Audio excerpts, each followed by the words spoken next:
I'd like to call for a statement from the Climate Change Minister, which outlined the expectations of using mandatory standards in housing developments and their associated infrastructure development.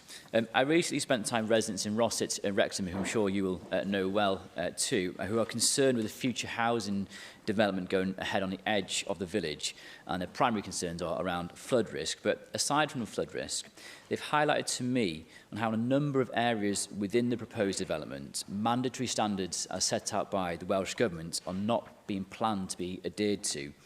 It seems to them and to me to be a contradiction to have mandatory standards that are not mandatory. So I'd be keen to hear from the Climate Change Minister how she sees the use of mandatory standards in housing developments and their associated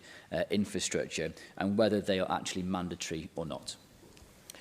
Well, I think the Minister for Climate Change is very well aware of what is mandatory and what isn't, and it is a matter for local authorities working with developers to make sure that those mandatory requirements are adhered to. I'm very well aware